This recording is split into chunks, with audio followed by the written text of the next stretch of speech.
வாசிப்போம் இந்த நாளின் செய்திக்காக.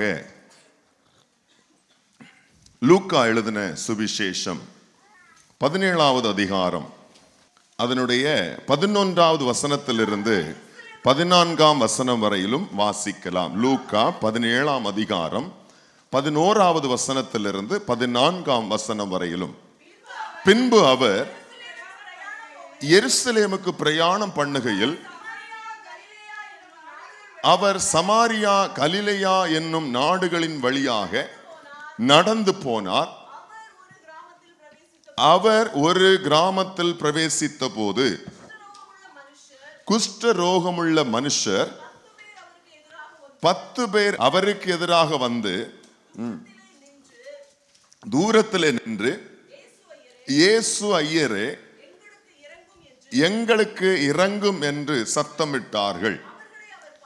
அவர்களை அவர் பார்த்து, நீங்கள் போய் ஆசாரியர்களுக்கு உங்களை காண்பீங்கள் என்றார். அந்தபடி அவர்கள் போகையில் சுத்தமானார்கள். ஆங்கிலத்தில் வாசிப்போம்.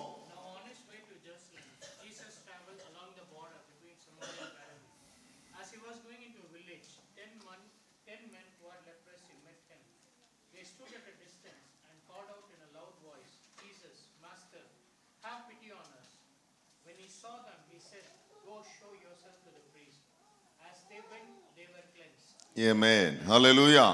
ஆண்டவர் கொடுத்த வார்த்தைகளுக்காக கர்த்தரை நான் ஸ்தோத்திரிக்கிறேன். கர்த்தர் தாமே நம்மோடு கூட பேசுவாராக. நம்ம எல்லாரும் அறிந்திருக்கக்கூடிய இந்த சம்பவத்திலிருந்து ஆண்டவர் நம்மோடு கூட பேசுவார். நம்ம எல்லாரும் கேள்விப்பட்டிருப்போம் இல்லையா? அந்த சம்பவம் எல்லாருக்கும் தெரியும் தானே இல்லையா? குழந்தை பருவத்திலிருந்தே நாம் அறிந்திருக்கக்கூடிய இந்த சம்பவம்.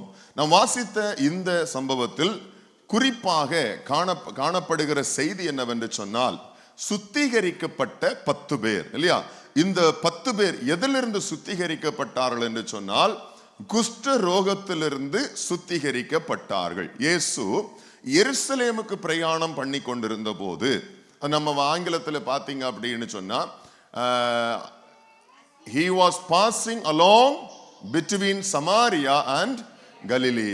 அப்ப அதாவது கலிலேயாவுக்கும் சமாரியாவுக்கும் நடுவில், பார்டரில், அதான் அந்த மீனிங். அந்த நடுவில் இடைப்பட்ட அந்த இடத்துல, அந்த பார்டர்ல, அந்த எல்லைகளுக்குள்ளாக ஆண்டவர் என்ன செய்து நடந்து, அதாவது எருசலேமுக்காக வந்து கொண்டிருக்கிறார். அல்லேலூயா. நம்ம வாசித்தபடி, பின்பு அவர் 11ஆம் வசனத்திலே, பின்பு அவர் எருசலேமுக்கு பிரயாணம் பண்ணுகையில். அப்ப இயேசு எங்க பிரயாணம் பண்ணி கொண்டிருக்கிறார்? எருசலேமுக்கு பிரயாணம் பண்ணி கொண்டிருக்கிறார். பிரயாணத்தில் எங்க வந்திருக்கிறார் அப்படின்னா, கலிலேயாவின் சமாரியாவின் எல்லைகளுக்குள்ள, அந்த எல்லையிலே வந்தபோது, ஆமா, அந்த எல்லைகளில் வந்தபோது அங்கே ஆண்டவர் ஒரு கிராமத்துக்குள்ளாக பிரவேசிக்கிறார். ஹல்லேலூயா. அந்த கிராமத்துக்குள்ளாக பிரவேசிக்கிற அந்த சம்பவத்தில் வாசிக்கிறோம். அவர் ஒரு கிராமத்தில் பிரவேசித்த போது குஷ்ட ரோகமுள்ள மனுஷர், அப்ப அந்த கிராமத்துல குஷ்டரோகிகள் அதிகமான பேர் இருந்திருக்கணும் இல்லையா? அந்த கிராமத்தில் ஏராளமான குஷ்டரோகிகள் இருந்திருக்க வேண்டும். அந்த குஷ்டரோகிகளில் 10 பேர் என்ன செய்கிறார்கள்? இயேசுவுக்கு எதிர்கொண்டு வந்து தூரத்திலே நின்று, இயேசு ஐயரே, எங்களுக்கு இறங்கும் என்று சத்தமிட்டார்கள். இப்போ 10 பேரும் ஒரே மனதோடு ஒருமனப்பட்டு என்ன செய்கிறாங்க? இயேசுவினிடத்துல வருகிறாங்க. அப்ப இயேசுவினிடத்துல வரணும் அப்படின்னு சொன்னா அவங்க என்ன செஞ்சிருப்பாங்க? நிச்சயமா அவங்க இயேசுவை குறித்து கேள்விப்பட்டிருப்பார்கள் இல்லையா? மத்தேயு எழுதின சுவிசேஷம் 8ஆம் அதிகாரத்தில் ஆயிலும் சரி, மார்க் எழுதின சுவிசேஷத்தின் 1வது அதிகாரத்தில் ஆயிலும் சரி, லூக்கா எழுதின சுவிசேஷத்தின் 5ஆம் அதிகாரத்தில் ஆயிலும் சரி, குஷ்டரோகி ஒருவர் சுத்திகரிக்கப்பட்டதை குறித்து நீங்கள் வேதத்தில் வாசிக்க முடியும். நான் நம்புகிறேன். அப்ப ஏற்கனவே அங்கே குஷ்டரோகி சுத்திகரிக்கப்பட்டதை இந்த 10 குஷ்டரோகிகளும் என்ன செய்திருப்பார்கள்? கேட்டிருப்பார்கள். இல்லை என்று சொன்னால் ஒருவராகிலும் கேள்விப்பட்டிருப்பார். ஒருவர் என்ன செய்திருக்க வேண்டும்? மற்றவர்களிடத்திலே சொல்லி இருக்க வேண்டும். எப்படியோ 10 குஷ்டரோகிகளும் இயேசு குஷ்டரோகிகளுக்கு சுகம் கொடுக்கிறார், குஷ்டரோகிகளை சுத்தமாக்குறார் என்கிற செய்தி வந்தது இல்லையா? கேள்விப்படாம என்ன செய்ய மாட்டாங்க? இயேசுவினிடத்துல கண்டிப்பா வந்திருக்க மாட்டாங்க இல்லையா? அப்போ அங்க இயேசுவை குறித்து அவர்கள் கேள்விப்பட்ட போது இந்த 10 பேரும் சேர்ந்து வந்து இயேசுவுக்கு தூரமாய் நின்று, நீங்க 8வது அதிகாரம் மத்தேயு எழுதின சுவிசேஷத்துல நீங்க பாத்தீங்க அப்படின்னு சொன்னா, அந்த குஷ்டரோகி இயேசுவின் இடத்துல வந்ததை நான் உங்களுக்கு வாசிக்க விரும்புகிறேன். வாசிங்க. மத்தேயு எழுதின சுவிசேஷத்தின் 8ஆம் அதிகாரம், எந்த வசனம்?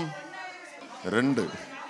அப்பொழுது குஷ்டரோகி ஒருவன் வந்து அவரை பணிந்து, ஆண்டவரே உமக்கு சித்தமானால் என்னை சுத்தமாக்க உம்மால் ஆகும் என்றான். இந்த குஷ்டரோகியை குறித்து நீங்க பார்க்கும்போது இவர் என்ன செய்யல, தூரமா நிக்கல இல்லையா?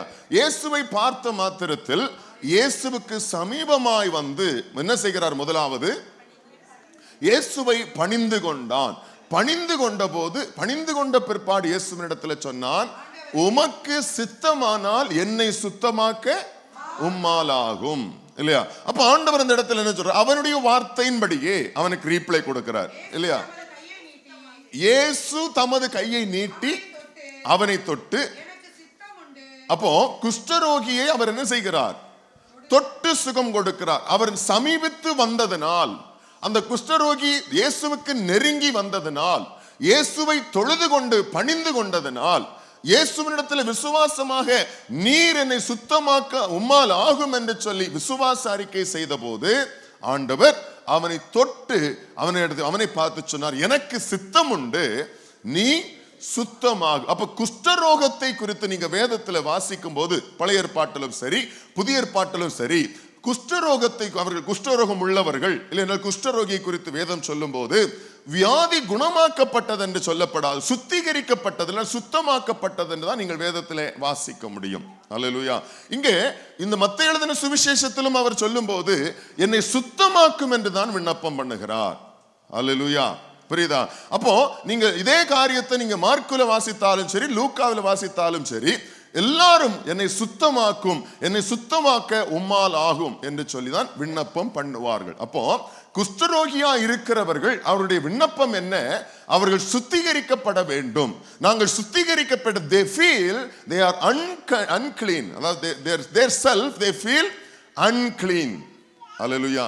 இது அவங்க ஃபீல் பண்றாங்கங்கிறத விடவும் பழைய ஏற்பாட்டில் வேதத்தில் சொல்லப்பட்டிருக்கிறபடியும் குஷ்டரோகியா இருக்கிற ஒருவன் சுத்திகரிக்கப்பட வேண்டும், அவன் சுத்தமாக்கப்பட வேண்டுதான் தேவனும் நியாயப்பிரமாணத்தில் சொல்லி இருக்கிறார். அல்லேலூயா. இங்கே வாசிக்கும் போது இந்த மத்தேயு எழுதின சுவிசேஷத்தில் ஆண்டவர் அவனுக்கு சுகத்தை கொடுத்தலன்னு, அவன் சுத்திகரிக்கப்பட்ட பிற்பாடு அவனுக்கு ஒரு காரியத்தை சொல்லுகிறார். என்ன சொல்றாரு? இதை நீ ஒருவருக்கும் சொல்லாதபடி எச்சரிக்கையாயிரு, அவர்களுக்கு சாட்சியாக நீ போய்.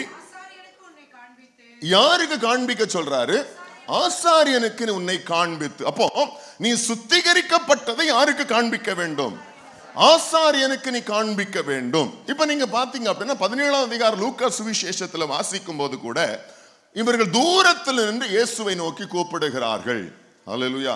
இந்த 8ஆம் அதிகாரத்தில் வாசித்த குஷ்டரோகி என்ன சொன்னாரு? அவன் சமீபித்து வந்து பணிந்து கொண்டான். ஆனால் நம்ம 17ஆம் அதிகாரம் லூக்கா எழுதின சுவிசேஷத்துல நாம் வாசித்த போது 10 பேரும் ஒரே போல தூரத்தில் நின்று இயேசுவை கூப்பிடுகிறார்கள். அல்லேலூயா. வேதம் சொல்லுகிறது, அவர் சமீபத்துக்கு மாத்திரமல்ல தேவன், அவர் தூரத்துக்கும் தேவனாக இருக்கிறார். அல்லேலூயா. நாம் சமீபித்து வந்து கூப்பிட்டாலும் கேட்கிறார், தூரமாக நின்று கூப்பிட்டாலும் கேட்கிறார். அவர் எல்லாருடைய கூப்பிடுதலையும் அறிந்திருக்கிறார். அல்லேலூயா. உண்மையாய் தம்மை நோக்கி கூப்பிடுகிறவர்களுக்கு அவர் சமீபமாய் இருக்கிறார், கர்த்தர் சமீபமாய் இருக்கிறார் என்று வேதம் சொல்லுகிறது. அப்போ குஷ்டரோகி ஒருவன் சமீபித்து வந்து கூப்பிட்டான், இன்னொருவன் இன்னொரு 10 பேர் தூரத்தில் நின்று கூப்பிட்டார்கள். இப்போ சமீபித்து வந்து கூப்பிட்டவனுக்கு, சமீபித்து வந்து தொழுது கொண்டவனுக்கு அவனுடைய பாணியிலே அவர்களுக்கு சுகம். தூரத்தில் நின்று கேட்டவர்களுக்கு, கூப்பிட்டவர்களுக்கு அவர்களுடைய பாணியிலேயே ஆண்டவர் சுகத்தை கொடுக்கிறார். அல்லேலூயா. நீங்க எப்படி கூப்பிடுகிறீர்களோ அப்படியே ஆண்டவர் என்ன செய்கிறார்? பதிலும் கொடுக்கிறார்.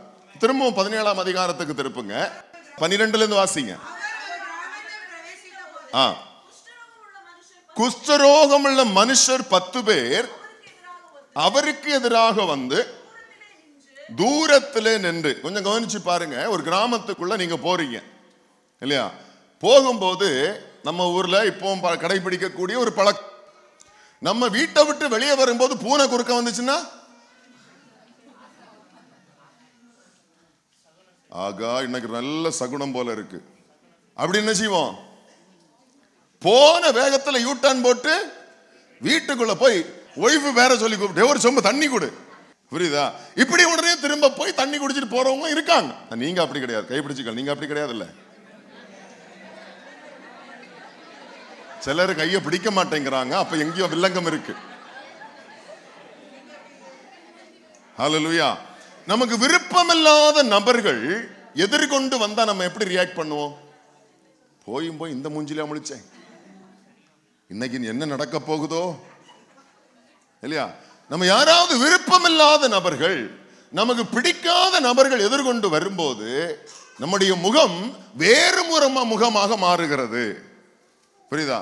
அப்படி இவர் ஒரு கிராமத்தில் பிரவேசிக்கும் போது, இயேசு ஒரு கிராமத்தில் பிரவேசிக்கும் போது, புரியுதா? ஒரு ஊழியத்துக்கு ஒரு கிராமத்துக்குள்ள போகும்போது ஒரு ஊழியக்காரன் என்ன எதிர்பார்ப்பாரு?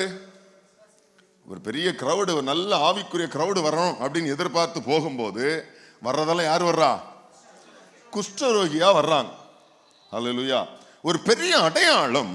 ஒரு கிராமத்தில் அவர் பிரவேசிக்கிற போது அந்த கிராமத்திலிருந்து எதிர்கொண்டு வந்தவர்கள் குஷ்டரோகிகளாக இருந்தார்கள். அது என்ன அடையாளம் என்று சொன்னால், அந்த கிராமம் பாவத்தினால் சபிக்கப்பட்டிருந்தது என்று அடையாளம். ஹல்லேலூயா. எவன் ஒருவன் குஷ்டரோகியாக காணப்படுகிறானோ, இல்லை என்று சொன்னால் எவன் ஒருவன் குஷ்டரோகத்தில் பிடிபட்டிருக்கிறானோ அது பாவத்தினுடைய சம்பளம். ஹல்லேலூயா. பாவத்தினால் உண்டான சாபம், அதனால் வந்த சம்பளம். ஹல்லேலூயா. இப்ப இயேசுவுக்கு அப்ப முதல் இன்ட்ரோடக்ஷன் யாரு? கிராமத்துக்குள்ள போகும்போது 10 குஷ்டரோகிகள். இது ஒண்ணு போதும் அந்த கிராமம் எவ்வளவு தூரமாக அசுத்தப்பட்டிருக்கிறது என்று. ஹல்லேலூயா. கதிரேசருடைய எல்லைக்குள்ளே வந்தபோது ஒரு பன்றி கூட்டத்துக்குள்ளாக, இல்லை என்றால் ஒரு மனிதர்களால் கூட கட்ட முடியாத ஒரு பெரிய 6000க்கும் அதிகமான பிசாசுகளை பிடித்திருந்த லேகியோன் என்கிற ஒரு மனுஷன் இயேசுவுக்கு எதிர்பட்டான். அப்படிதானே? அப்ப ஆண்டவர் என்ன சொன்னாரு? அவைகள் வேண்டிக் கொண்டதன்படியே பன்றி கூட்டங்களுக்குள்ளாக போகும்படி ஆண்டவர் கட்டளையிட்டார். ஹல்லேலூயா. அவைகள் எல்லா பன்றி கூட்டங்களுக்குள்ள போய் சமுத்திரத்தில் போய், அப்ப என்ன அர்த்தம்? அந்த ஊர் அசுத்தத்தினால் நிறைந்திருந்தது. 2000 பன்றிகள் அங்க என்ன செய்தது இருந்தது அப்படின்னு சொன்னா, பன்றிகள் நிறைந்திருந்த ஊர் அப்படின்னு சொன்னா ஸ்பிரிச்சுவலி, புரியுதா? அது என்ன அர்த்தம் அப்படின்னா, அந்த ஊர் முழுவதும் அசுத்தத்தினால் நிறைந்திருந்தது. நமக்கு நல்லா தெரியும் பன்னி எங்க இருக்கும்? எங்க இருக்கும்? ஆமா. அதுக்கு எவ்வளவுதான் நீங்க சாம்பு போட்டு, எவ்வளவுதான் குளிப்பாட்டினாலும், எவ்வளவுதான் டெக்கரேட் பண்ணாலும் அது எங்க தான் கலந்து உருளும். அதுக்கு சாக்கடையை பார்த்துச்சுன்னா, அசுத்தத்தை பார்த்துச்சுன்னா அதுக்கு ஒரு பெரிய சந்தோஷம். ஹல்லேலூயா. ஆண்டவர் அநேக நேரங்கள்ல நம்மை அழைத்து கழுவி சுத்திகரித்து அலங்கரித்து அலங்காரமான வஸ்திரத்தை போட்டு ஒரு நல்ல இடத்துல வைக்கணும்னு நினைக்கிறார். ஆனா சிலருடைய விருப்பம் என்னது? சொல்ல மாட்டீங்களே. சிலருடைய விருப்பம் என்னது? சாக்கடையில் கிடந்து பொருள், அதுதான் பெரிய சந்தோஷம், அதுவே எனக்கு அதிக இன்பத்தை கொடுக்கிறது. ஹல்லேலூயா. ஆண்டவர் வேதம் சொல்லுகிறது, அந்தகாரத்தின் இருளில் இருந்து நம்மை அழைத்து கொண்டு வந்தவர், ஆச்சரியமான ஒளியினிடத்தை நம்மை கொண்டு வந்த கர்த்தர். ஆனா நம்முடைய விருப்பம் என்னது? எதற்கு நம்ம விரும்புகிறோம்? உலகத்தில் உள்ள அசுத்தங்களுக்கும் அருவருப்புகளிலும் கடந்து புரள்றதா நமக்கு இன்பமாக இருக்கிறது. ஹல்லேலூயா. ஆண்டவர் சொல்றாரு, உனக்கு நான் மேன்மையான நன்மைகளை வைத்திருக்கிறேன், மேன்மையான ஆசீர்வாதங்களை வைத்திருக்கிறேன் என்று கர்த்தர் சொல்லுகிறார். அதற்காக உன்னை அந்தகார இருளில் இருந்து வேறு பிரித்து அழைத்து, உன்னை கழுவி சுத்திகரித்து அலங்கரித்து, ஆமென், உன்னை குளிப்பாட்டி, ஆண்டவர் உன்னை தமது பரிசுத்த ஸ்தலத்தில் வைக்கும்படியாக நம்மை விரும்பும் போது நம்முடைய விருப்பம் என்னவாக இருக்கிறது? நிறைய பேரோட விருப்பம் அதுதானே இல்லையா? நிறைய பேர் அதுதானே விரும்புகிறோம். உலகத்தினுடைய இச்சைகளும் உலகத்தினுடைய மாயைகளிலும் நமக்கு பெரிய பேரின்பம். நமக்கு அது பெரிய சந்தோஷத்தை கொடுக்குது. அதுவே எனக்கு பெரிய ஆனந்தமா இருக்குது. ஹல்லேலூயா. புரியுதா? இங்க எத்தனை பேருக்கு அப்படி இருக்கு? உலகத்துல போகும்போது வரக்கூடிய இன்பம், உலகத்தில் இருக்கக்கூடிய காரியங்கள் எத்தனை பேருக்கு இன்பமா இருக்கிறது? ஹல்லேலூயா. சர்ச்சுக்கு போவானா அவனாவது? வா சினிமாவுக்கு போ. புது படம் ரிலீஸ் ஆயிருக்கு, புதுசா ஒருத்தருக்கு படம் ரிலீஸ் பண்ணிருக்காங்க. சபைக்கு போறதுனால என்னத்தை கண்டோம்? வாங்க நம்ம சினிமாவுக்கு போவோம். எத்தனை பேர் போறாங்க? எத்தனை பேர் போறீங்க? ஹல்லேலூயா. அது எனக்கு இன்பமா இருக்குல்ல. ஆனா ஆண்டவருடைய நோக்கம் என்னது? ஆண்டவர் விரும்புகிறது என்னது? உன்னை கழுவி சுத்திகரித்து குளிப்பாட்டி உனக்கு அலங்கார வஸ்திரத்தை உடுத்தி அவர் தமது பரிசுத்த ஸ்தலத்தில் வைக்கும்படியாக விரும்புகிறார். ஆனா நம்முடைய விருப்பம் என்ன? ஹல்லேலூயா. கையை பிடிச்சு உங்க விருப்பம் என்னது? ஹல்லேலூயா. இப்போ இந்த ஊர், இந்த கிராமம் பாவத்தினாலே பிடிக்கப்பட்டிருந்தது. பாவத்தினுடைய சம்பளமாகிய சாபம் அந்த கிராமத்துக்குள்ள இருந்தது. இயேசு பிரவேசித்த போது 10 குஷ்டரோகிகள் எதிர்கொண்டு வந்தார்கள். ஹல்லேலூயா. எதிர்கொண்டு வந்தவர்கள் சமீபித்து வரல. ஹல்லேலூயா. அப்ப இவங்க சமீபித்து வரலன்னு சொன்னா நமக்கு இவங்களுக்கு பிரமாணம் தெளிவாக தெரிஞ்சிருக்கு. ஹல்லேலூயா. ஏன் இவங்க சமீபித்து வரல அப்படின்னா, பிரமாணத்தின்படி ஒருவன் குஷ்டரோகியாக இருப்பான் என்று சொன்னால் அவன் என்ன செய்யக்கூடாது? பாளையத்துக்கு உள்ளே, இல்லை என்றால் ஜனங்கள் நடமாடக்கூடிய இடங்களில், இல்லை என்று சொன்னால் இந்த ரபிமார்கள் அருகில் என்ன செய்யக்கூடாது? வரக்கூடாது. இது குறிப்பாக கடைபிடிக்க வேண்டிய ஒரு ரூல்ஸ். ரபிமார்கள், இல்லை என்றால் போதகர்கள், வேத பாரகர்கள், ஆசாரியர்கள், இப்படிப்பட்டவர்கள் அருகில் என்ன செய்யக்கூடாது? எவ்வளவேனும் வரக்கூடாது. ஹல்லேலூயா. இது பிரமாணம் ஏற்படுத்தி வைத்திருந்தது. இப்போ அதை அறிந்தவர்களாக இயேசுவை குறித்து கேள்விப்பட்டதனால் தூரத்தில் நின்று இயேசுவை கூப்பிட்டார்கள். ஹல்லேலூயா. குஷ்டரோகத்தை குறித்து பழைய ஏற்பாட்டு பிரமாணம் என்ன சொல்லுகிறது? ஏன் இவர்கள் தூரத்தில் நிற்க வேண்டும்? ஏன் இவர்கள் சமீபித்து வராமல் இருந்தார்கள்? ஹல்லேலூயா. பிரமாணம் அவர்களை சமீபித்து வர முடியாதபடி தடுத்து வைத்திருந்தது. என்ன பிரமாணம் அப்படி சொன்னது? லேவியராகமத்தின் புஸ்தகம். இந்த லேவியராகம புஸ்தகத்துல ஒவ்வொரு காரியங்களுக்கும் ஒவ்வொரு ஆண்டவர் பிரமாணங்களை வைத்திருக்கிறார். இதுல குஷ்டரோகத்துக்கு என்று ஒரு பிரமாணத்தை வைத்திருக்கிறார். வாசிங்க 13ஆம் அதிகாரம் 2ஆம் வசனம். ஒரு மனிதனுடைய சரீரத்தின் மேல் அசடாவது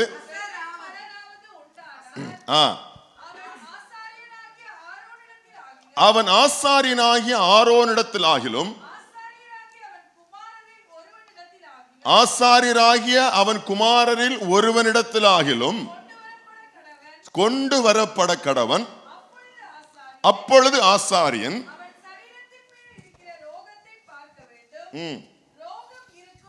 ரோகம் இருக்கும் இடத்தில் மயிர் வெளுத்தும் ரோகமுள்ள இடம்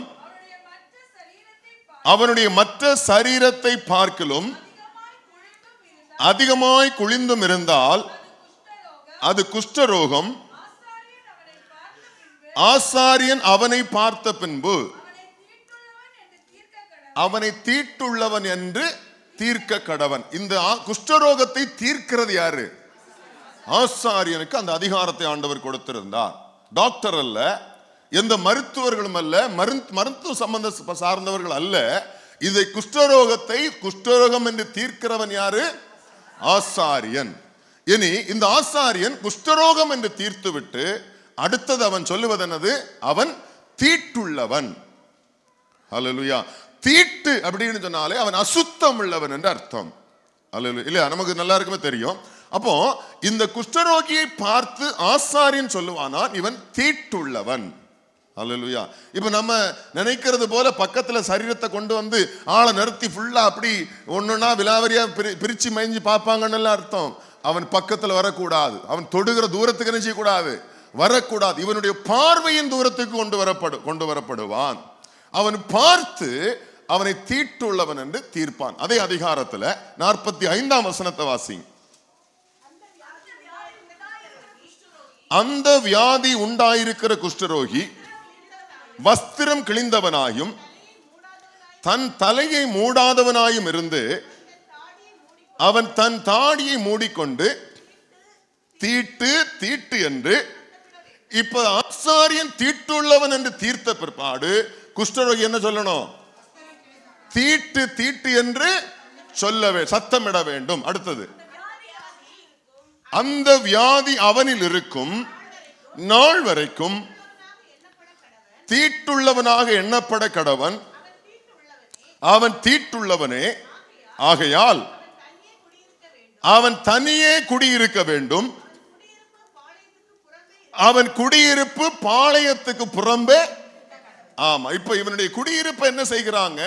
பாளையத்துக்கு புறம்பே கொண்டு போடுகிறார்கள். இவன் தீட்டுள்ளவன் என்று டிக்ளேர் பண்ணப்பட்ட பிற்பாடு இவனுடைய குடியிருப்பு எங்க? பாளையத்துக்கு புறம்பே. இவர் என்ன செய்யக்கூடாது?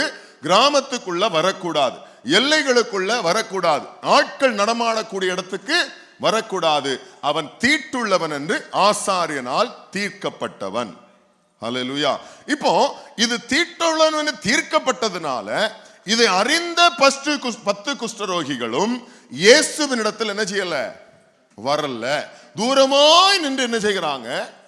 கூப்பிடுகிறார்கள். இப்ப நமக்கு தெரியும், ஒரு வியாதி ஒண்ணு வந்துருச்சு அப்படின்னு சொன்னா எவ்வளவு தூரம் நம்ம அதை பாதிக்கும் இல்லையா? ஆனா இன்னைக்கு நம்ம வியாதி இருக்கிறதுனால நம்ம யாரும் என்ன செய்யறது இல்ல, தூக்கி ஒதுக்கி வைக்கிறது இல்ல, மருத்துவமனைகளில் வைத்து நம்ம பராமரிக்கப்படுகிறோம். ஆனால் இந்த குஷ்டரோகம் என்று வரும்போது குடும்பத்தை விட்டு சமுதாயத்தை விட்டு என்ன செய்கிறார்கள்? அவர்கள் மாற்றி தனிமைப்படுத்துகிறார்கள். அல்லேலூயா. அது எவ்வளவு வேதனை என்பது நமக்கு தெரியும். வீட்டில் ஒரு நல்லது கெட்டதுக்கு என்ன செய்ய முடியாது? வர முடியாது. ஊர்ல ஒரு நல்ல காரியம் நடக்கும் போது வர முடியாது. ஆலயத்துக்கு என்ன செய்ய முடியாது?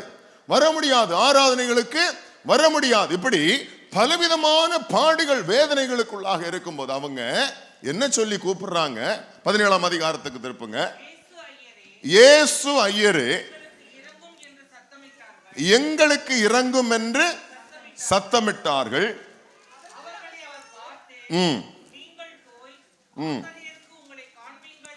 கவனிச்சீங்களா?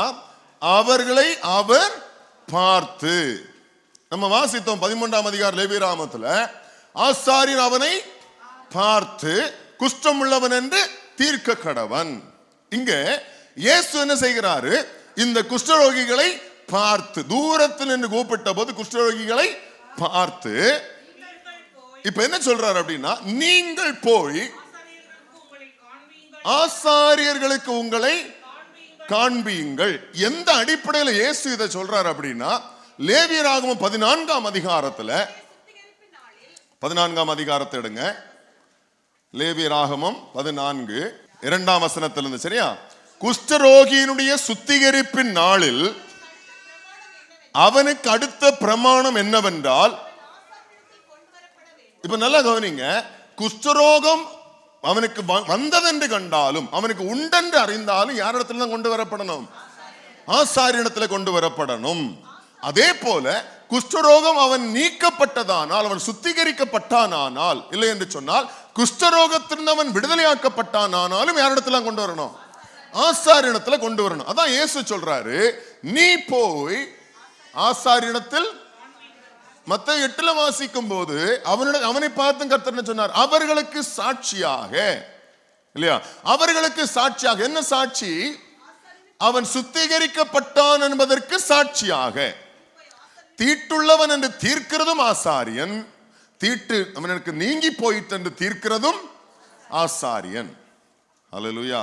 அப்ப ஆசாரியருடைய வேலை எவ்வளவு பெரிய கனம் உள்ளது பாத்தீங்களா? யாரா இருந்தாலும், எவ்வளவு பெரிய மனுஷனா இருந்தாலும், அவன் தீட்டுள்ளவனா தீட்டு இல்லையா என்பதை தீர்மானிக்கிறது யாரு?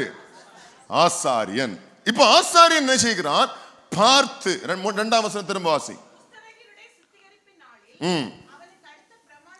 என்னவென்றால், அவன் ஆசாரியனிடத்துக்கு கொண்டு வரப்பட வேண்டும்.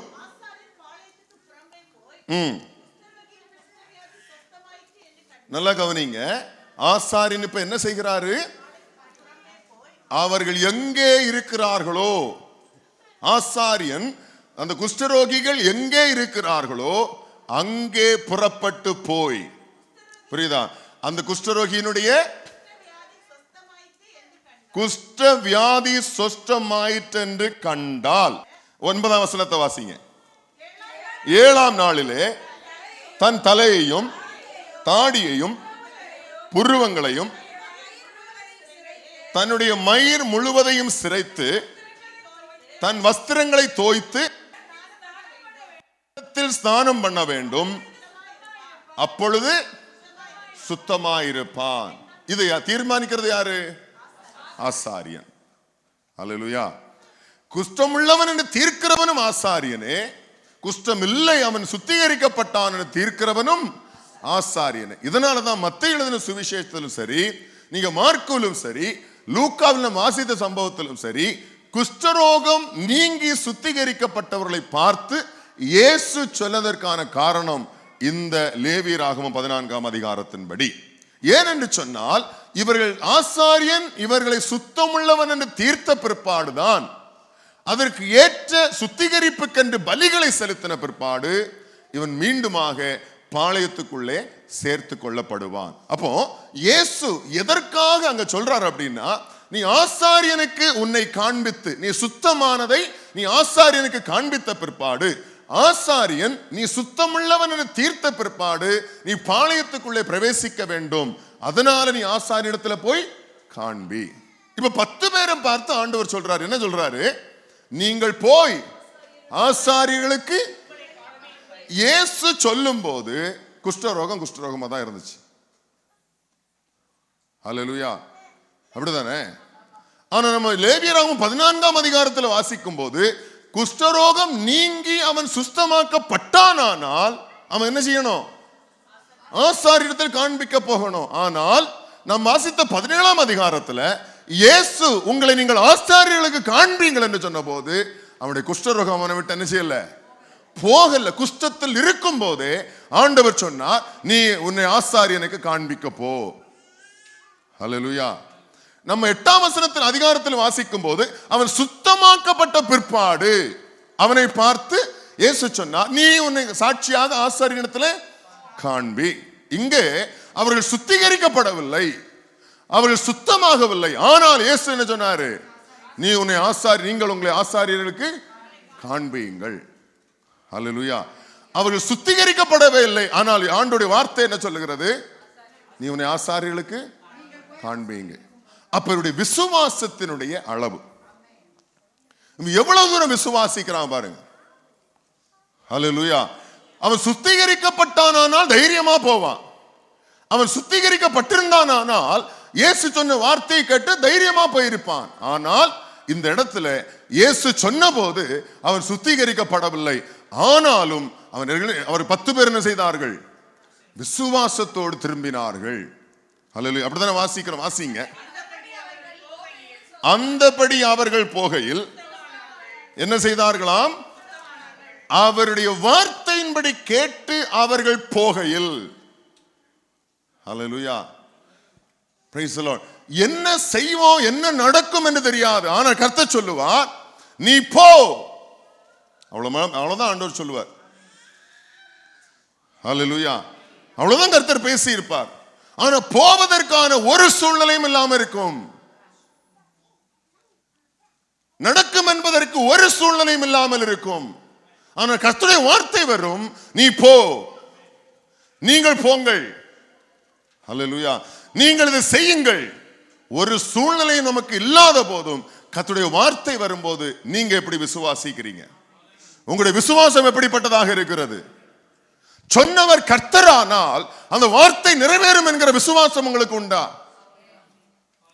ஆண்டவரா இயேசு கிறிஸ்துவின் வாயிலிருந்து வார்த்தை புறப்பட்டால் அது ஆம் என்றும் இருக்கிறதுங்கிற விசுவாசம் உங்களுக்கு உண்டா? ஹல்லேலூயா. 10 குஷ்டரோகிகளுக்கு விசுவாசம் இருந்தது.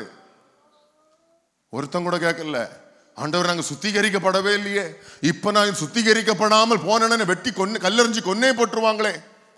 அவன் சுத்திகரிக்கப்படாமல் ஆசாரியனிடத்தில் பிரவேசித்தான் என்று சொன்னால், பாளையத்துக்குள்ளே போனான் என்று சொன்னால் அவனை பார்க்கிற எல்லாரும் கல்லெறித்து கொன்று போடுவார்கள். இதுவும் பிரமாணமே. ஹல்லேலூயா. ஆனால் இயேசு சொன்ன வார்த்தையை நம்பி 10 பேரும் திரும்பினார்கள், 10 பேரும் புறப்பட்டார்கள். அவன் சுத்திகரிக்கப்பட்டதை பார்க்கலும் அவன் திரும்பி போனதுதான் பெரிய காரியம். அல்லேலூயா. நம்ம ஆண்டவருடைய வார்த்தை எத்தனை மணி நேரம் சோதிக்கிறோம்? நம்ம ஆண்டவர் வார்த்தை தந்த பிற்பாடு எத்தனையோ முறை நாம் சோதிக்கிறோமே ஆண்டவருடைய வார்த்தையை. அல்லேலூயா. கீழ்ப்படிந்து விசுவாசித்து ஆண்டவருடைய வார்த்தையின்படி எத்தனை பேர் நம்ம செயல்படுறதுக்கு உண்மையா இருக்கிறோம்?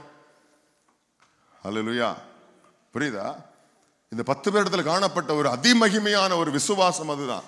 அவர்கள் சுத்திகரிக்கப்படாமல் இருந்த போதே இயேசுவினுடைய வார்த்தையை கேட்டு அவர்கள் திரும்பினார்கள். அவர்கள் திரும்பி போகையில் சுத்திகரிக்கப்பட்டார்கள். அப்போ சில விசுவாசம் நமக்கு அடிக்கடி வேதம் சொல்லுகிறபடி கிரியை இல்லாத விசுவாசம் செத்ததா இருக்கிறது. ஒருத்தங்க கூட சொல்லல நீங்க எங்களை சுத்தமாக்குங்க அப்புறம் போறோம். அல்லேலூயா. நீங்க எங்களை சுத்தமாக்குங்க அதுக்கப்புறம் பார்ப்போம். இப்படியே போன எங்களை கல்லெறிஞ்சு கொண்டு போடுவாங்க. சொல்லவே இல்லை. அல்லேலூயா. ஆபிரகாமின் இடத்துல காணப்பட்ட விசுவாசம் அப்படிப்பட்டதா இருந்தது. எங்க போறோம், என்ன நடக்கும் என்று அறியாமல் இருந்த போது அவன் தேவனுடைய வார்த்தையை நம்பி புறப்பட்டு போனான். அல்லேலூயா. அந்நிய தேசத்துல வந்திருக்கிறோம். நீங்க யாரை நம்பி வந்தீங்க? யாரை நம்பி இருந்து கொண்டிருக்கிறீர்கள்? அல்லேலூயா. உங்களிடத்துல கர்த்தரை நம்புகிறதற்கான வசனம் உண்டோ? உங்களிடத்துல ஆண்டவர் தந்த வார்த்தை உண்டோ உங்களிடத்துல? அல்லேலூயா. விசுவாசிப்பதற்கு ஏதுவான வார்த்தை உங்களிடத்துல உண்டா? விசுவாசிப்பதற்கு ஏற்ற கிரியை உங்களிடத்துல உண்டா? விசுவாசத்தின் கிரியை உங்களிடத்துல இருக்குதா? இன்னைக்கு எல்லாத்துக்கும் 1க்கு 10 வாட்டி கிராஸ் கொஸ்டின் பண்றோம்ல, கிராஸ் கொஸ்டின் பண்ணிட்டு இருக்கிறோம்ல, கிராஸ் வெரிஃபிகேஷன் பண்றோம் இல்லையா? அல்லேலூயா. மனுஷனுடைய இயல்பு என்னன்னா கிராஸ் வெரிஃபிகேஷன் பண்றது, அப்படிதானே? இது எப்படி, அது எப்படி, இது நம்ம ஆண்டவருக்கே ஆலோசனை கொடுக்கிறது. சில நேரங்களில் நாம் பெற்றுக்கொள்ளாமல் இருப்பதற்கு காரணமே நாம் கேள்வி மேல் கேள்வி கேட்டு அவரை கிராஸ் கொஸ்டின் பண்றது. அல்லேலூயா. இந்த 10 பேர் நமக்கு காண்பிக்கிற மாதிரி என்ன? அவர்கள் சுத்திகரிக்கப்படாமல் இருந்த போதே பிரமாணத்தை நிறைவேற்றும்படியாக திரும்பினார்கள். அவர்கள் அவனுக்கு தெரியாது அவன் திரும்பும் போது அவன் சுத்திகரிக்கப்படுவானோ, அவன் ஆசாரியனை நெருங்கும் போது சுத்திகரிக்கப்படுவானோ அவனுக்கு தெரியாது. ஆனால் 10 பேரும் திரும்பி போனார்கள். அல்லேலூயா. காலை வேளையில் ஆண்டவர் கேட்கிறார், உன்னுடைய விசுவாசம் எப்படிப்பட்டது? எப்படிப்பட்ட விசுவாசத்தோடு இருந்துட்டு இருக்கிறீங்க? உங்களுடைய விசுவாசத்துடைய கிரியை என்ன?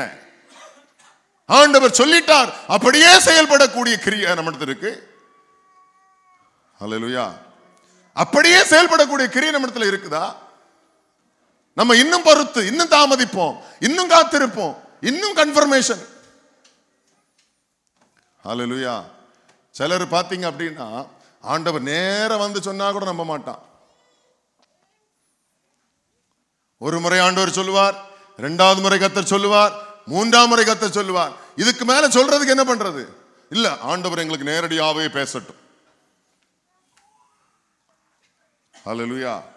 இந்த 10 பேரும் அவர்கள் திரும்பி போகையில் சுத்திகரிக்கப்பட்டார்கள். அல்லேலூயா. விசுவாசத்தின் கிரியை, அந்த கிரியையின் மூலமாய் வந்த மேன்மை. Price the Lord. விசுவாசம் நம்மிடத்தில் இப்படிப்பட்ட கிரியை செய்யுமானால் நிச்சயமாகவே கர்த்தருடைய ஆசீர்வாதத்தை நீங்கள் பெறுவீர்கள். அல்லேலூயா. நான் நினைக்கிறது என்னன்னா, ஆண்டவர் ஒருவேளை சோதிக்கிறதுக்கு அப்படி சொல்லி இருப்பாரோ இல்லையா? அவன் கூப்பிட்டு என்னன்னு சொல்லி கூப்பிடுறான், இயேசு ஐயரே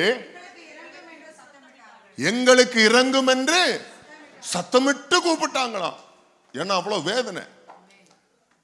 புரியுதா? வலி உள்ளவனுக்கு தான் தெரியும் அதனுடைய எக்ஸ்பீரியன்ஸ் இல்லையா?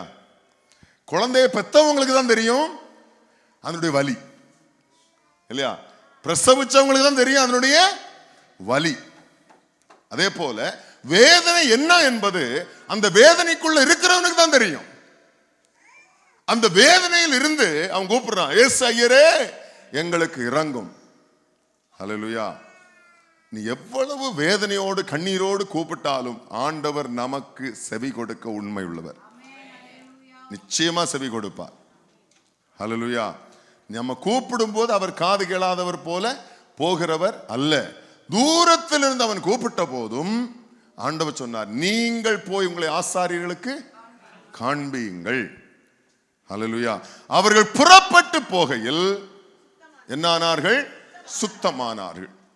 இப்போ இங்க புறப்பட்டு போன 10 பேரில் 10 பேரும் சுத்திகரிக்கப்பட்டார்கள், சுத்தமானார்கள்.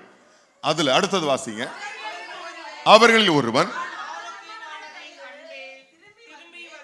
தான் ஆரோக்கியமானதை கண்டு திரும்பி வந்து உரத்த சத்தத்தோடு தேவனை மகிமைப்படுத்தினான். ஹல்லேலூயா. அடுத்த ஒரு கிரேட் எக்ஸாம்பிள். அவன் சுத்திகரிக்கப்பட்டதை கண்டபோது, இன்னைக்கு இப்படிப்பட்ட விசுவாசிகள் நம்முடைய மத்தியிலும் உண்டு. ஆமென். ஆசீர்வாதம் எல்லாருக்கும் உண்டு. ஆனா எத்தனை பேர் நன்றி சொல்றோம்? எத்தனை பேர் கர்த்தருக்கு நன்றி உள்ளவங்களா இருக்கிறோம்? அநேக நேரங்கள்ல மறந்துட்டு போய் இவர் என்னத்தை எங்களுக்கு பெருசா செஞ்சார் அப்படித்தானே கேட்கிறோம். ஹல்லேலூயா. புரியுதா? இப்போ 10 பேரில் ஒருவன் தான் சுத்திகரிக்கப்பட்டதை கண்டு, 10 பேரும் சுத்தமானார்கள். ஆனால் அவன் ஆரோக்கியமானதை கண்டு அவன் திரும்பி வர்றான். திரும்பி வந்து மீண்டும் உரத்த சத்தமாய் என்ன செய்தான்? தேவனை மகிமைப்படுத்தி அவருடைய பாதத்திலே முகங்குப்புற விழுந்து அவருக்கு ஸ்தோத்திரம் செலுத்தினான். நல்லா கவனிங்க. அவன் தேவனை மகிமைப்படுத்தி இயேசுவுக்கு ஸ்தோத்திரம் செலுத்தினான். தேவனை மகிமைப்படுத்தி இயேசுவை ஆராதித்தான். இயேசுவுக்கு நன்றி செலுத்தினான். தேவனுக்கு மகிமையை செலுத்தினான். ஹல்லேலூயா. எத்தனை பேர் ஆண்டவருக்கு மகிமையை செலுத்துறீங்க இல்லையா? எப்ப ஆலயத்துக்கு எனக்கு என்னத்தை செஞ்சிட்டாரு பெருசா இவருக்கு நன்றி சொல்றதுக்கு? எனக்கு என்ன செஞ்சிட்டாரு அப்படி நன்றி செலுத்துறதுக்கு? நம்ம உயிரோடு இருப்பதே அவருடைய கிருபை. நம்ம ஆலயத்தில் கர்த்தர் கொண்டு வந்திருப்பதே அவருடைய கிருபை. நாம் வேலை செய்யும்படியே கர்த்தர் நமக்கு பலன் தந்தது அவருடைய கிருபை. நாம் வாகனங்களில் போகும்போது எந்த ஆபத்து நமக்கு நேரிடாதபடி காக்கப்படுவதனுடைய கிருபை. ஹல்லேலூயா. அப்படிதானே? எத்தனை சுகமா காக்கப்படுறீங்க, எவ்வளவு அழகாக ஆண்டவர் காக்கிறார் நம்மை. எந்த தீங்கும் எந்த சேதமும் அணுகாமல் கர்த்தர் காக்கிறார் இல்லையா? அப்படிதானே? Price the Lord. எத்தனையோ பேர் வியாதியா இருக்கும் போது ஆண்டவர் நமக்கு ஒரு வியாதியும் அணுகாதபடி காத்து வருகிறார் இந்நாள் வரையிலும். அதை செய்கிறவர் கர்த்தர். ஹல்லேலூயா. எல்லாவற்றுக்கும் மேலாக நான் பாவியா இருக்கையிலும் இயேசு எனக்காக தமது ஜீவனை கொடுத்து எனக்கு நித்திய ஜீவனை தந்தார். இது எவ்வளவு பெரிய மேன்மை. ஹல்லேலூயா. நன்றி செலுத்துவதற்கு நமக்கு வாழ்நாள் போதாது. ஆண்டவர் அவ்வளவு நன்மைகளை நமக்கு செய்திருக்கிறார். ஹல்லேலூயா.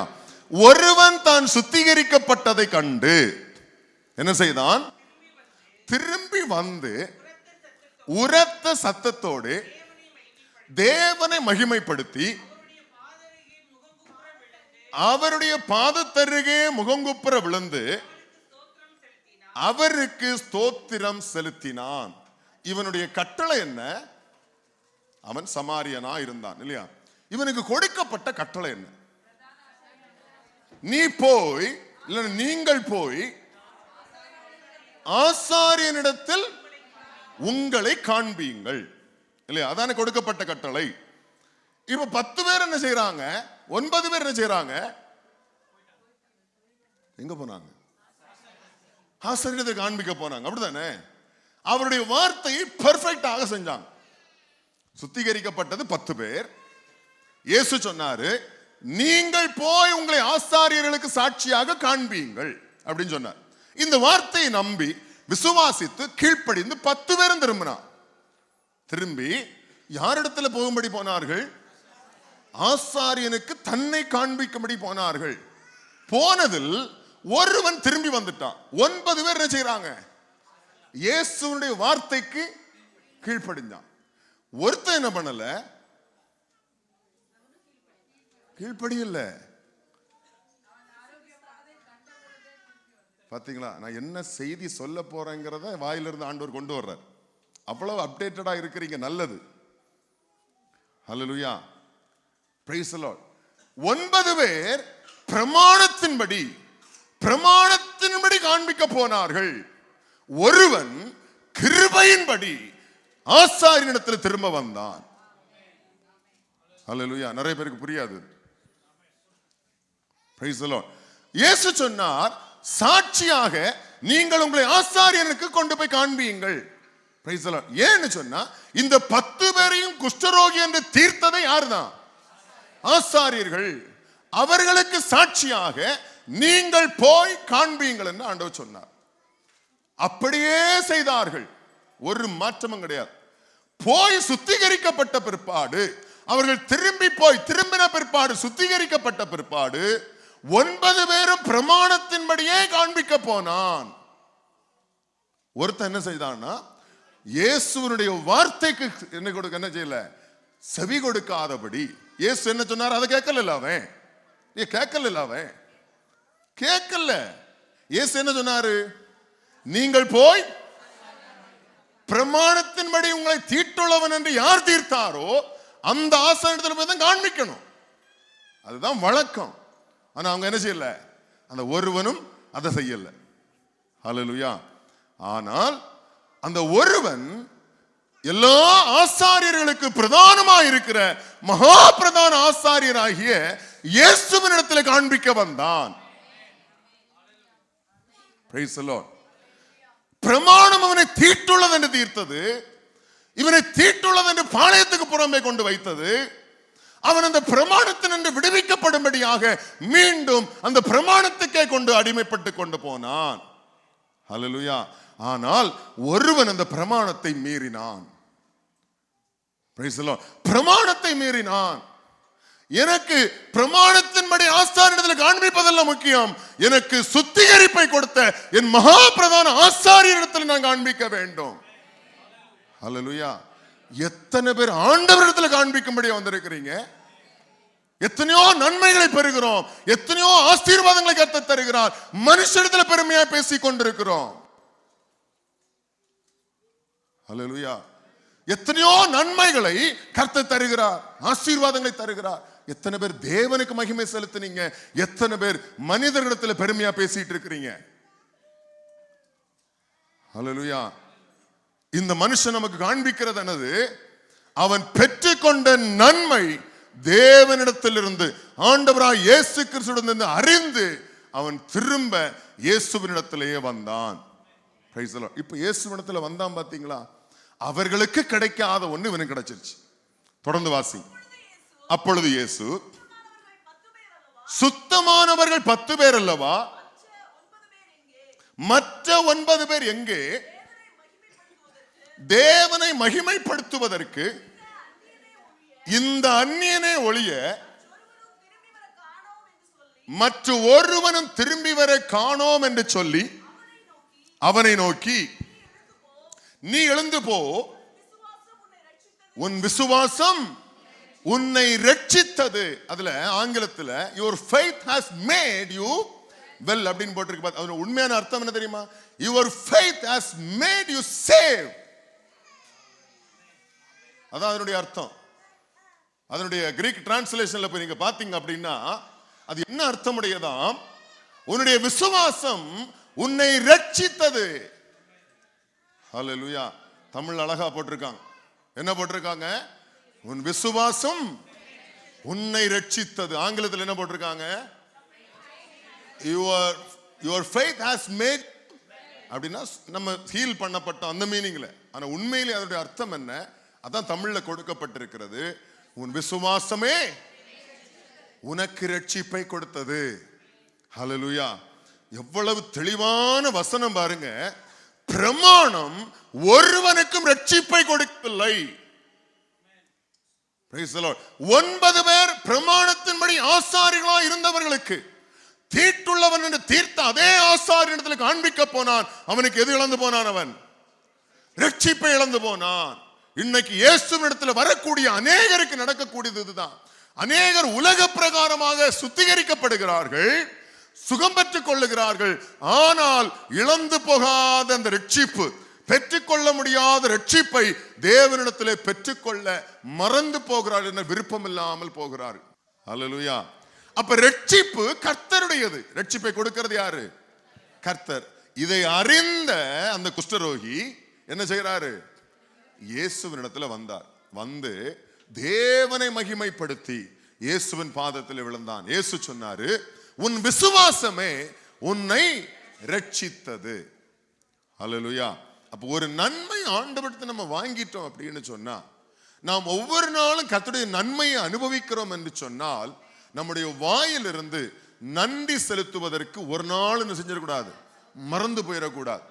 நீங்க பாத்தீங்கன்னு சொன்னா பல பரிசுத்தவான்கள் வாயில எப்பவுமே ஸ்தோத்திரம் சொல்லிக்கிட்டே இருப்பாங்க. கேட்டிருக்கீங்க, கவனிச்சிருக்கீங்களா?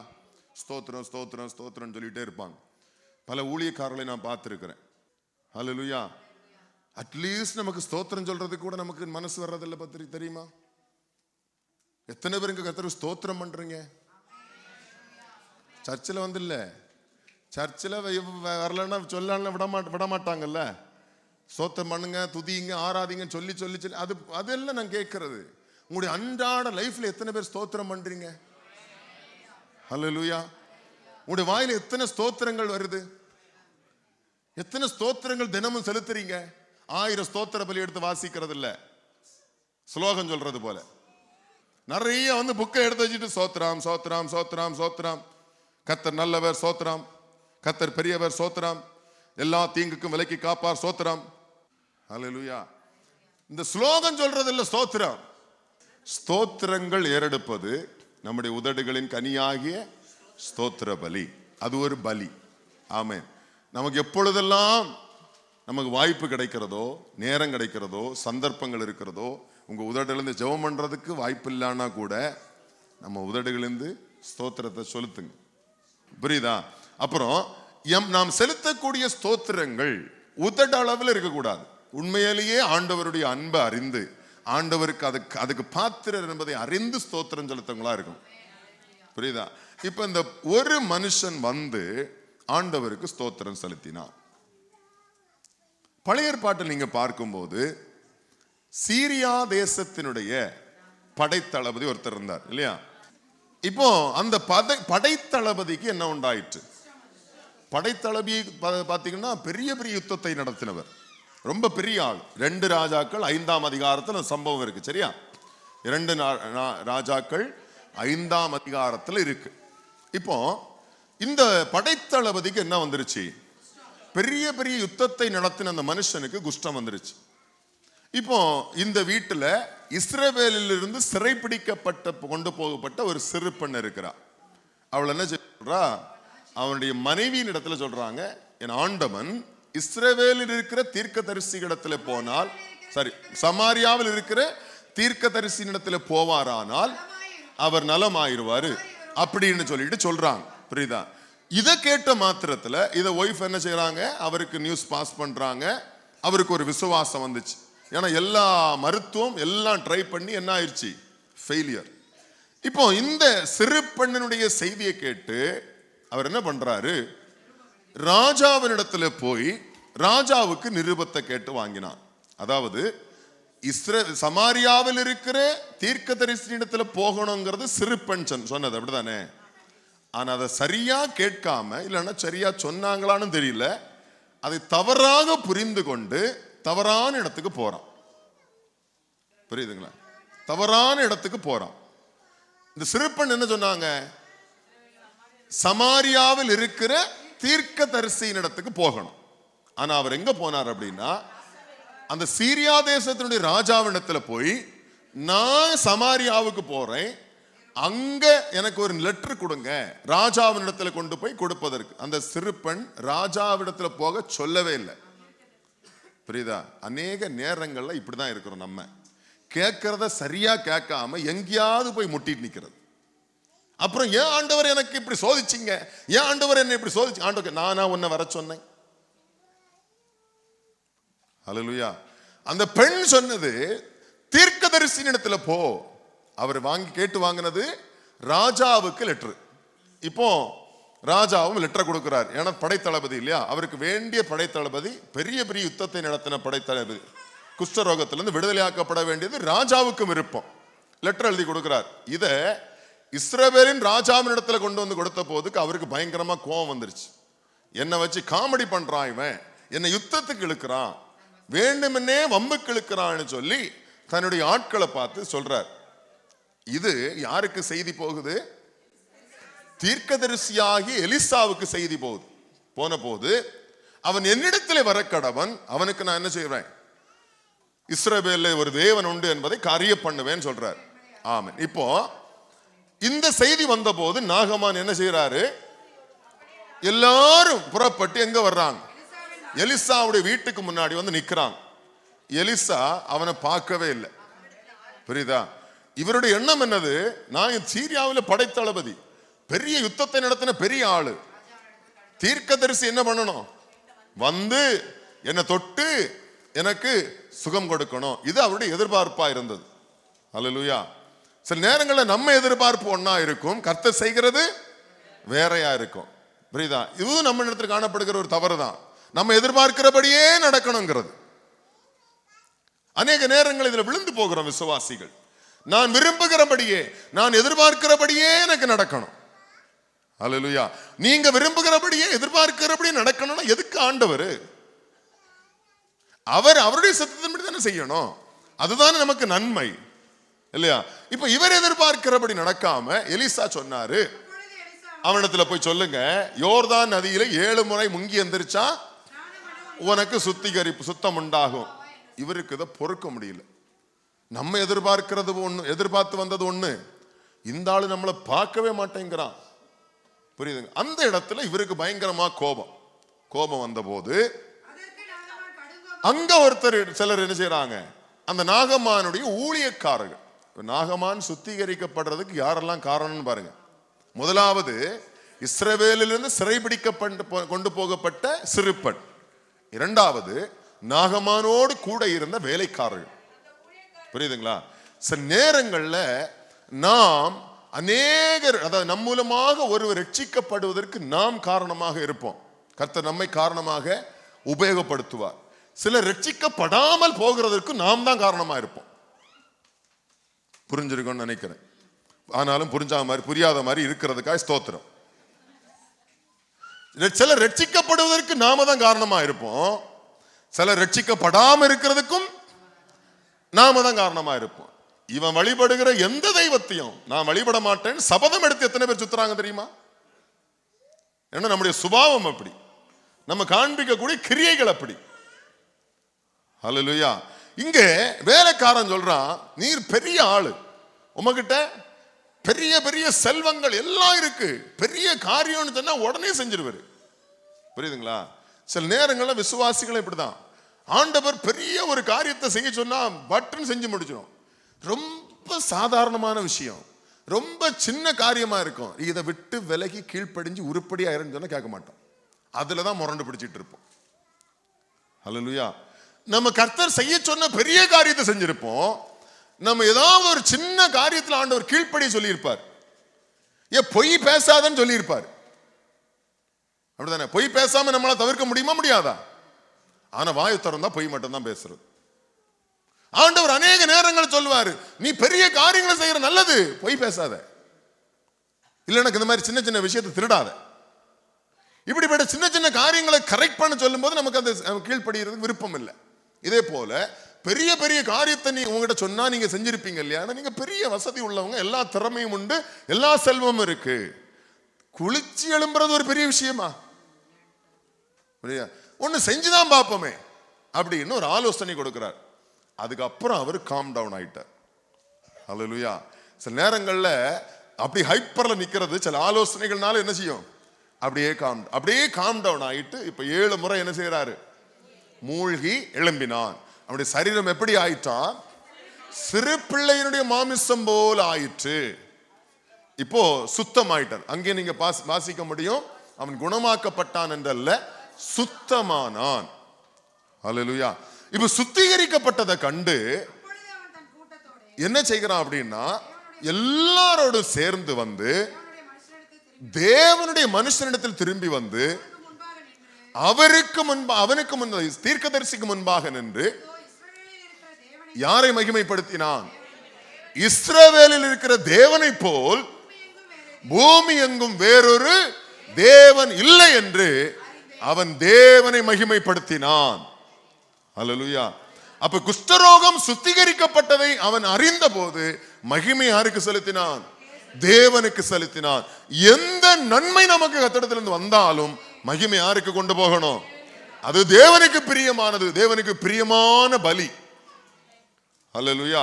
அப்ப ஆண்டவருக்கு அவன் நன்றி செலுத்திட்டு சொன்னா, எனக்கு நிறைய பொருள் கொண்டு வந்திருக்கேன், ஏகப்பட்ட கிஃப்ட் கொண்டு வந்திருக்கேன், இதை வாங்கணும் அப்படின்னு எலிசாட்ட ரிக்வெஸ்ட் வைக்கிறார்.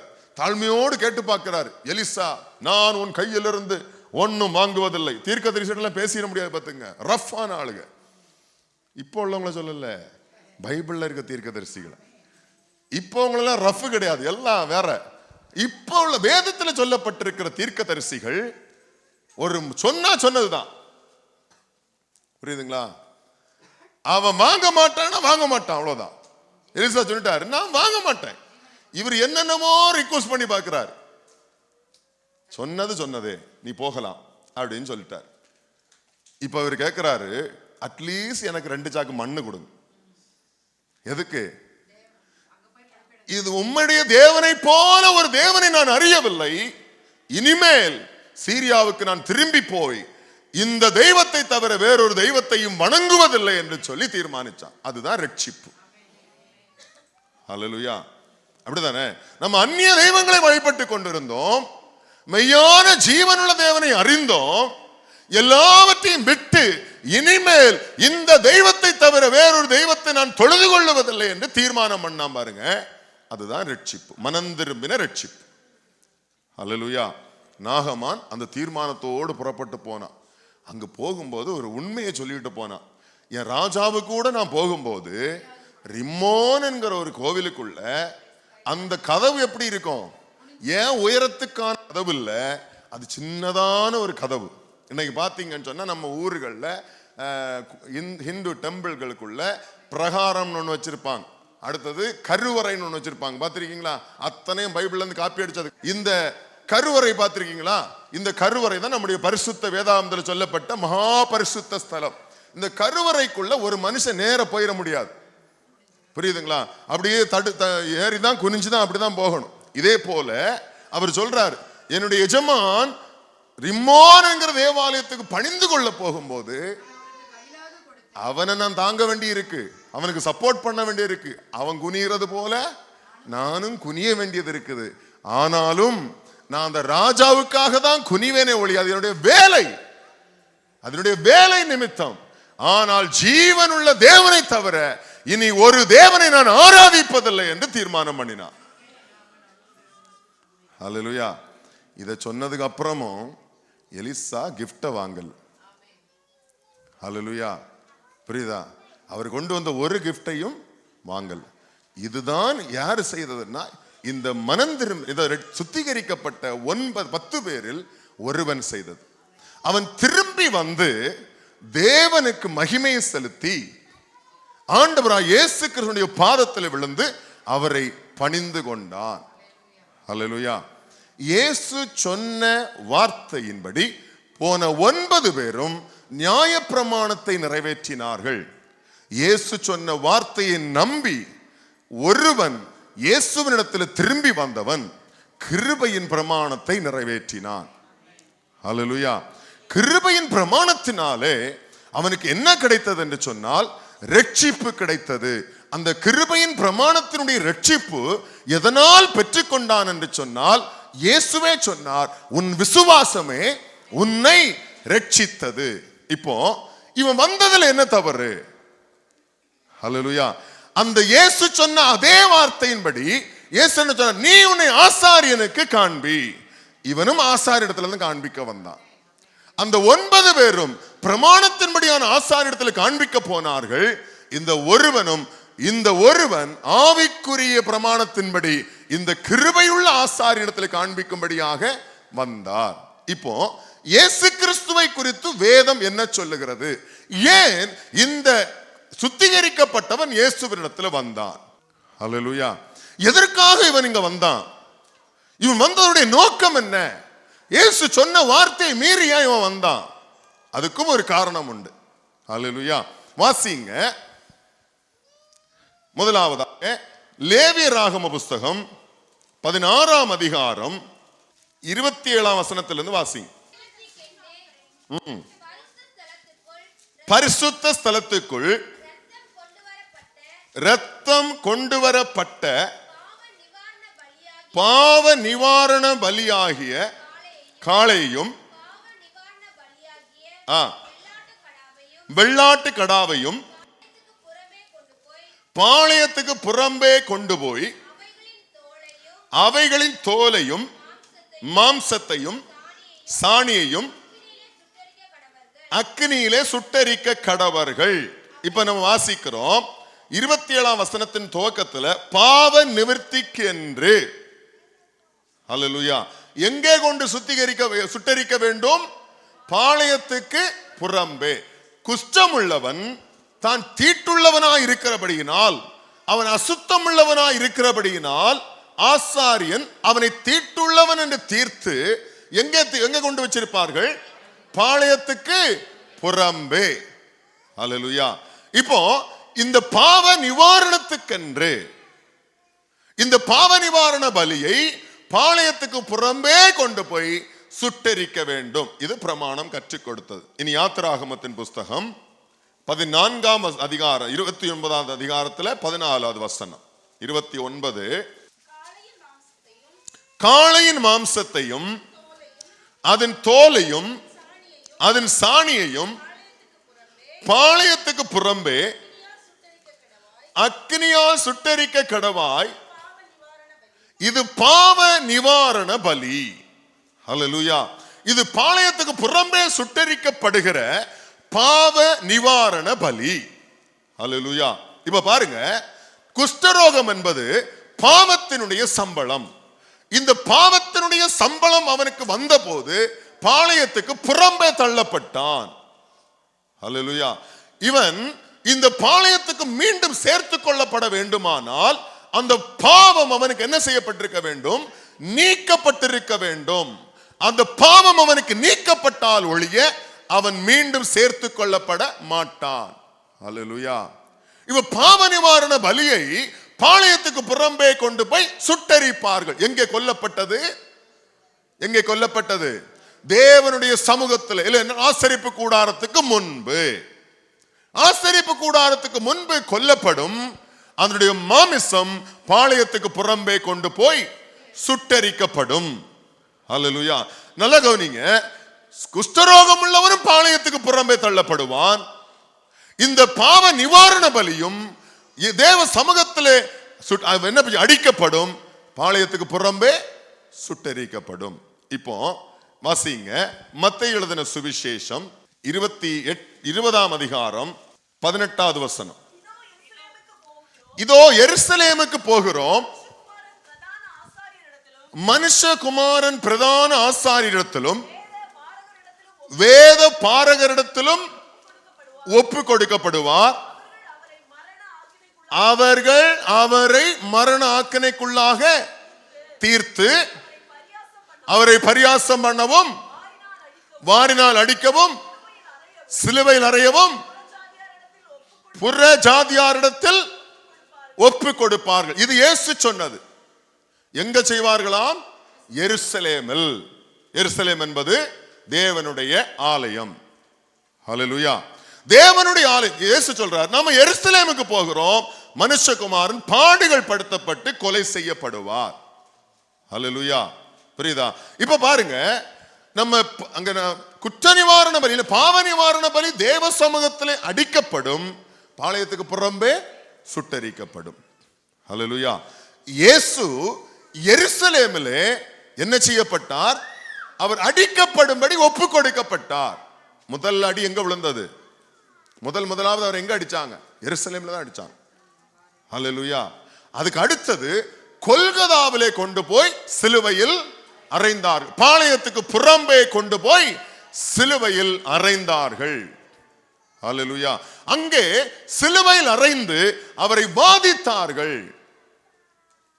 ஹல்லேலூயா. எதற்காக? குற்ற நிவாரண பலியாக, பாளையத்துக்கு புறம்பே தள்ளப்பட்டவர்களுக்காக. Price the Lord. புரியுதா? இந்த குஷ்டரோகிக்கு தெரிஞ்சிருச்சு, பாளையத்துக்கு புறம்பே தள்ளப்பட்டு பலியாக போகிறவர் தான் இவர்.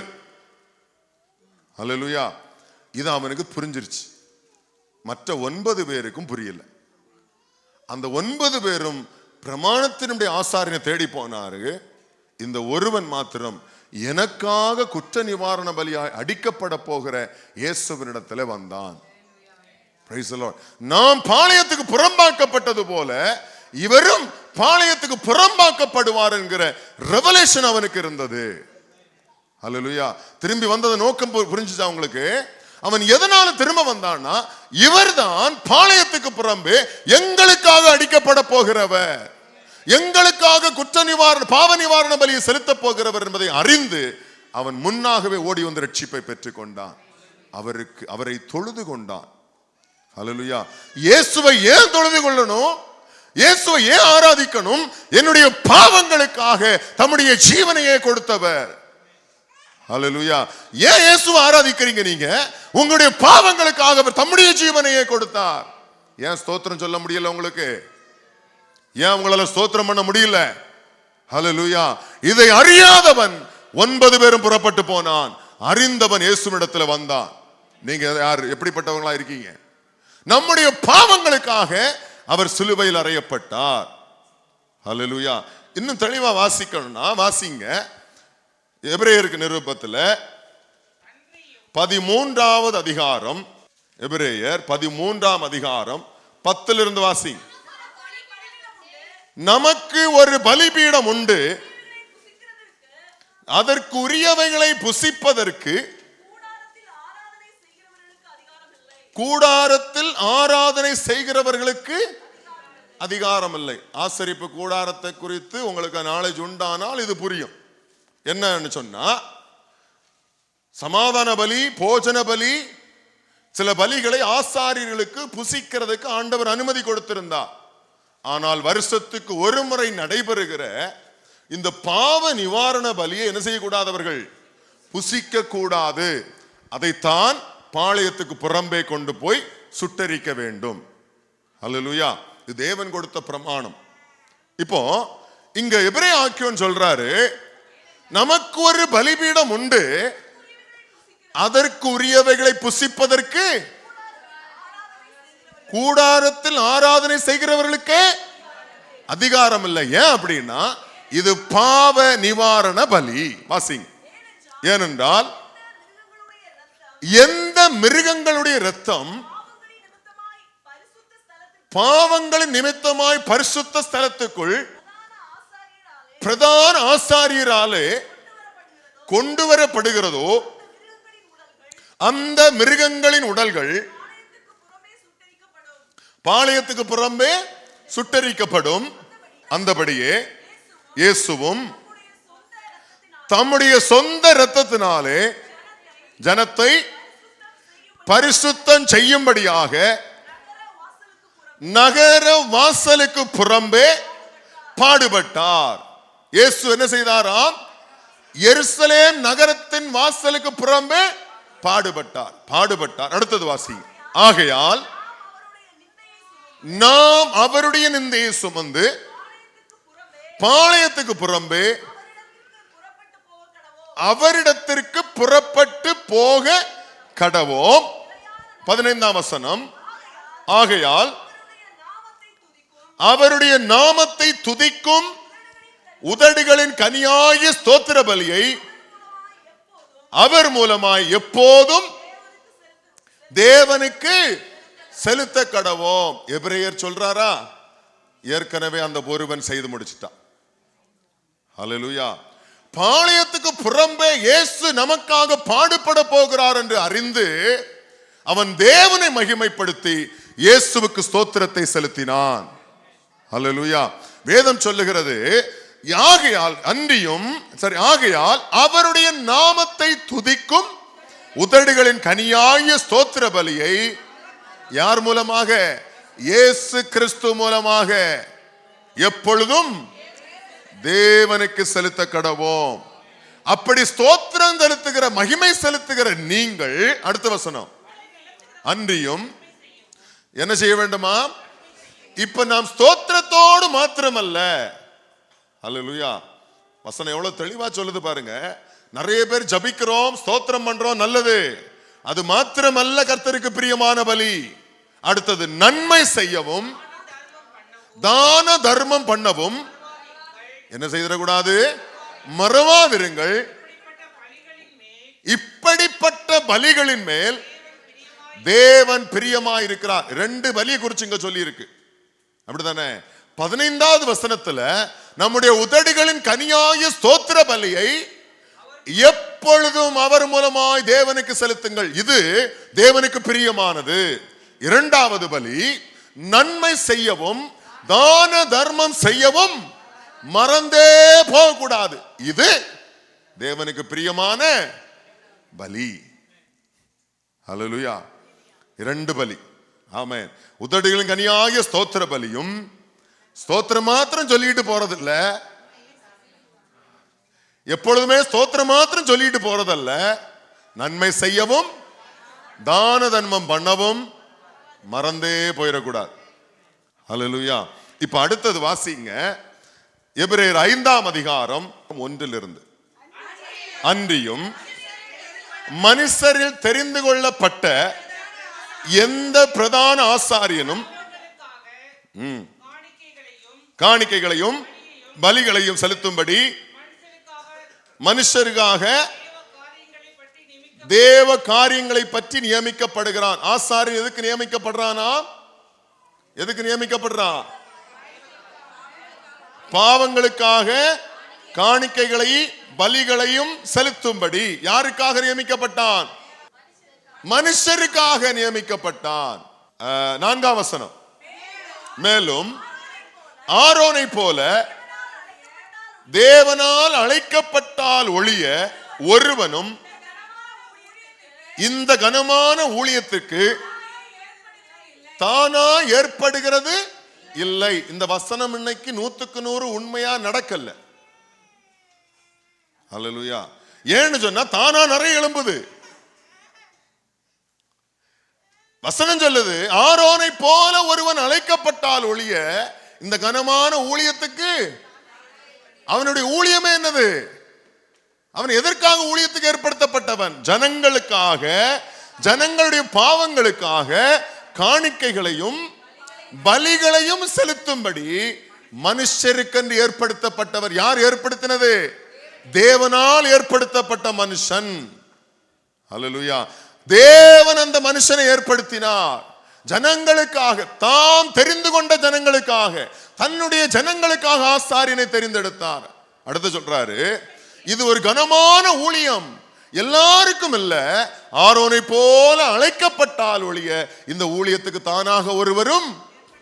இது வசனத்தின்படி. ஆனா இன்னைக்கு காலகட்டத்தில் நினைச்சா பாஸ்டர், நினைச்சா சர்ச்சு, அல்லேலூயா, யாரு வேணாலும் தொடங்கலாம், எங்க வேணாலும், அப்படி ஒரு கஸ்டம்ஸுக்குள்ள போய் விழுந்துட்டோம். அழைக்கப்பட்டவனா, இந்த கனமான ஊழியத்துக்கு அழைக்கப்பட்டிருக்கிறானா, கர்த்தரால் ஏற்படுத்தப்பட்டிருக்கிறானா, இதை பார்க்கிறதுக்கு ஞானம் இல்லை. ஏன்னா வேதத்தை குறித்த ஞானம் கிடையவே கிடையாது. அல்லேலூயா. இப்படி ஏற்படுத்தப்பட்டிருக்கு. அடுத்தது, அந்தபடியே கிறிஸ்துவும் பிரதான ஆசாரியர் ஆகிறதற்கு தம்மை தாமே உயர்த்தவில்லை. நீர் என்னுடைய குமாரன், இன்று நான் உம்மை ஜனிப்பித்தேன் என்று அவரோட சொன்னவரே அவரை உயர்த்தினார். 9ஆம் அதிகாரம் 11 வாசிங்க. கிறிஸ்துவானவர்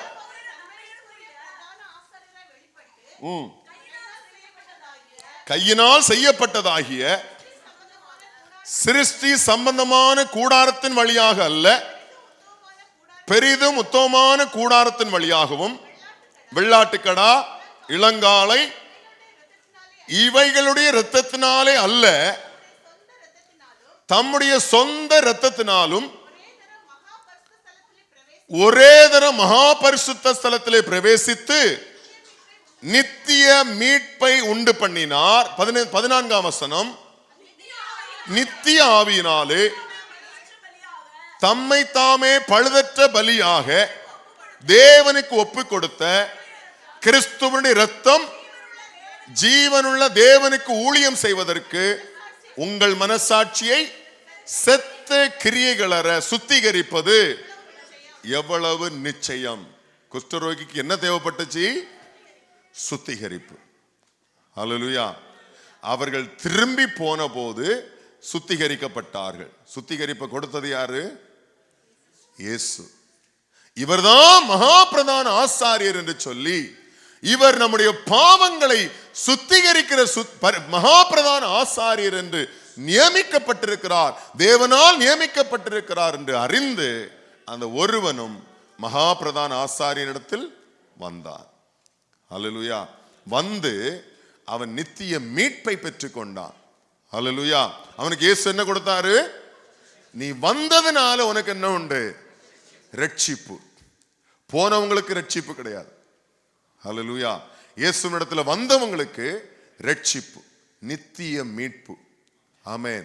இயேசு கிறிஸ்து தம்மை தாமே பலியாக ஒப்பு கொடுத்ததனால் அவர் நமக்கு நித்திய மீட்பை உண்டு பண்ணினார். அப்ப இந்த ஒரு குஷ்டரோகி, சுத்திகரிக்கப்பட்ட குஷ்டரோகி, சுத்தமான குஷ்டரோகி, மனிதர்களால் ஏற்படுத்தப்பட்ட பிரதான ஆசாரியனிடத்தில் அவன் போகவில்லை, தேவனால் ஏற்படுத்தப்பட்ட மகா பிரதான ஆசாரியனிடத்தில் வந்து நித்திய மீட்பை பெற்றுக்கொண்டான். ஹல்லேலூயா. அப்ப ஆண்டவர் நமக்கு என்ன சொல்றாரு? உலக பிரகாரமாய் நமக்கு அநேக ஆசாரியர்கள் இருக்கிறார்கள். தேவனால் ஏற்படுத்தப்பட்டவர்களும் உண்டு, அவர்களாகவே ஏற்படுத்தினவர்களும் உண்டு. ஆனால் நித்திய மீட்பு யாரிடத்துல உண்டு? நம்முடைய ஆண்டவராகிய இயேசு கிறிஸ்து. அவரே மகா பிரதான ஆசாரியர். அவர் நமக்கு ரட்சிப்பை அருளும்படியாக அவரே பலியாக ஒப்பு கொடுக்கப்பட்டார். ஆமென். நமக்கு நித்திய மீட்பை அருளும்படி. ஆமென். யாரெல்லாம் ரட்சிக்கப்பட்டிருக்கிறீங்க? யாரெல்லாம் மீட்கப்பட்டிருக்கிறீங்க? யாருடைய பாவங்கள் கழுவப்பட்டிருக்குது? யாரெல்லாம் சுத்திகரிக்கப்பட்டிருக்கிறீங்க? ஆமென். ஹல்லேலூயா. எதெல்லாம் அவசியம்? ரட்சிப்பு, மனம் திரும்புதல், ரட்சிப்பு, பாவ மன்னிப்பு, பாவத்தின் மன்னிப்பு நிச்சயம். புரியுதா? நித்தியம் அவசியம். ஆமென். நித்திய மீட்பு அவசியம். ஹல்லேலூயா. சும்மா சபைக்கு வந்துட்டு போறதல்ல. வந்தா மனம் திரும்பணும், வந்தா ரட்சிக்கப்படணும், வந்தா பாவ மன்னிப்பு மன்னிக்கப்படணும், வந்தா சுத்திகரிக்கப்படணும், சுத்திகரிக்கப்பட்டு பாவ மன்னிப்பு நிச்சயம் பெறணும். எத்தனை பேருக்கு பாவ மன்னிப்பு நிச்சயம் அப்படி ஒன்று உண்டானே கேட்பீங்க. எனக்கு தெரியும், அப்படி நாங்கள் கேள்விப்பட்டதே இல்லையே. Price the Lord. பாவ மன்னிப்பு நிச்சயம் பெற்றிருக்க வேண்டும். பரலோகத்திலிருந்து வரக்கூடிய பெரிய கிஃப்ட் அது. Price the Lord. நம்முடைய பாவங்களை நம்ம சுத்திகரிக்கப்படணும். இயேசுவால் அல்லாமல் நம்ம சுத்திகரிக்கப்பட முடியாது. இந்த ஒரு மனுஷன் நமக்கு காண்பிக்கிற ஒரு அடையாளம். ஆமென். இயேசுவினிடத்திலே பாளையத்துக்கு புறப்பட்டு போவோம். அவர் நமக்காக பாளையத்துக்கு புறம்பே அடிக்கப்பட்டிருக்கிறார், சிலுவை சுமந்து அவர் கொல்லப்பட்டிருக்கிறார். நமக்கு நித்திய மீட்பை உண்டு பண்ணும்படி இயேசுவினிடத்தில் வந்தால் நித்திய மீட்பு உண்டு. ஆண்டவர் உங்களுக்கு தருவாராக. இந்த வார்த்தைகளினால் கர்த்தர் உங்களை ஆசீர்வதிப்பாராக.